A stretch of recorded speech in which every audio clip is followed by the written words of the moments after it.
Joe, it'd be understandable if Cody might have been a little rattled after being pulled last week in the game. How has he responded this week in practice, and what are you expecting him on Sunday? He's doing a great job watching him out there today.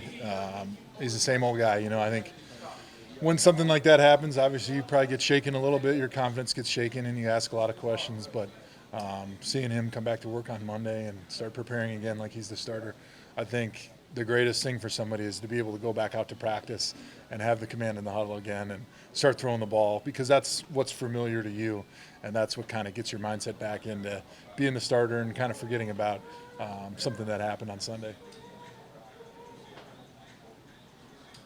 Joe, I remember when we were at Dyax Center with you, and you had the number 2 overall pick, and you kept talking about, the hope to find the quarterback, and you kept saying Ben Roethlisberger over and over again. Why do you have so much respect for him? What do you think of him as a player? Well, he's got 2 Super Bowls to his name, which is pretty spectacular. And I think one of the things that I've always respected about Ben was no matter the team he's going against, no matter the team that's around him, he always elevates everybody's play, and he gives them a chance to win every single week. The way he plays the quarterback position, you could put him on any team in the NFL, and it's almost like he could make them better, and he could give them a chance to win any game. The durability that he's had throughout his career, the difficulty he gives defenses of tackling him, of his ability to make big plays, I think it's almost unparalleled in today's game. He, even to this day, he laments 2004, the Browns not picking him. He considers his hometown team. Yeah, I mean, he's How do an you react Ohio when you hear kid. that? Yeah. I wasn't here when they made the mistake of not drafting him, obviously, but it would have been great if we did. And obviously it's still a sore subject to him, and it seems like he enjoys sticking it to the Browns whenever he can for not drafting him. But I guess all you can say is what would have been, and maybe talk about them. But like I said, he's an incredible competitor. And in today's game of football, to be able to make 3 big plays in a game gives you such an advantage and an opportunity to win. And it's like that's what Ben gives you every week. I remember games against them where we had it close in the end, and all of a sudden he breaks loose from a sure sack. Somebody's unblocked or somebody gets beat, and he shakes that guy off and just takes a few steps out of the pocket and chucks it 60 yards downfield. And it's that type of stuff that you can't practice against. And when he does it, it's so demoralizing for a team because you're doing everything right and you just can't get the guy down.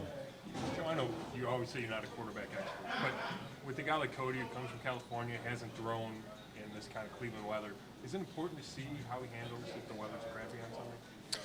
Yeah, I think not coming from a cold environment doesn't make it easier or harder to be a mudder type quarterback, to use a horse racing term. But it'll be interesting to see, as we come down the stretch here, how well he does play in cold weather. Because I remember growing up in Wisconsin, Brett Favre was from Mississippi, and he played in Mississippi. And I'm sure with that pedigree, you'd think no way he could play in the cold in Green Bay, but he was one of the best of all time playing in cold and nasty weather. So just because you didn't grow up in the North doesn't mean you can't play well in cold weather. But certainly I do think that some guys are better at handling it than others.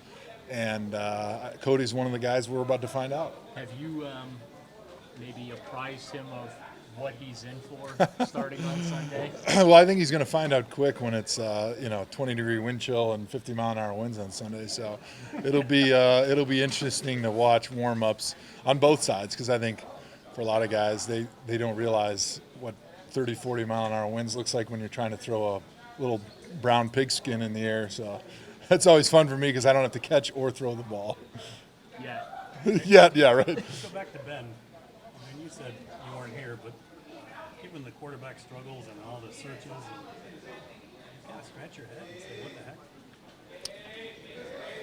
what the heck? I mean, we've got some information now that they didn't have back then, then I'm sure they probably would have made a different decision had they known how good Big Ben was going to be. But to be honest, I don't even really know what the state of the team was at that time, if they had a quarterback that they were confident in or whatever it was. I really don't know. Well, like I said, I wasn't making the decisions back then. so I couldn't say for sure. But I don't know. Maybe Butch Davis just liked his Hurricanes, so I didn't want to pass up one of them. Bingo. But yeah, Smarter than you. yeah, smarter than I look. I don't know. I mean, it seems like a no-brainer now, obviously, but I mean, we've tried to draft quarterbacks in the first round. It just hasn't worked out yet. If they would have drafted Ben, they probably wouldn't have been in position to draft you 3 years later. So count my blessings, right? So I retract that last statement there. How are you? How are you holding up? You know, physically and mentally, I guess. I mean, it can't be easy to go out there and play at the level you play at, while also at the same time resting yourself or having to rest yourself during the week. Yeah, you know, it's being on an 0-10 team it's a mental marathon. It's a struggle because you come in every day and you try to refocus on, you know, what am I working for? It's easy when you're in the midst of the playoff hunt to say, okay, this is easy. I know why I'm doing this because I'm doing it for the playoffs. You know, when you're sitting there at 0-10, it's like you got to constantly remind yourself what the mission is, what the goal is, what you're aiming towards. And, you know, it's tough. I think every time you lose, it kind of takes a little chunk out of you. And then those are scars that don't heal very quickly.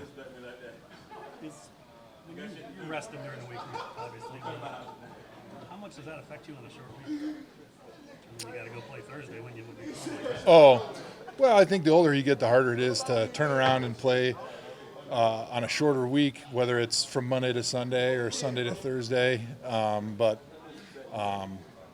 the older you get, the harder it is for the turnaround just because your body doesn't heal as quickly. But the good news is it's the same for everybody. And so I don't think it's an advantage or a disadvantage, you know, playing a Thursday game because everyone's got to deal with it the same.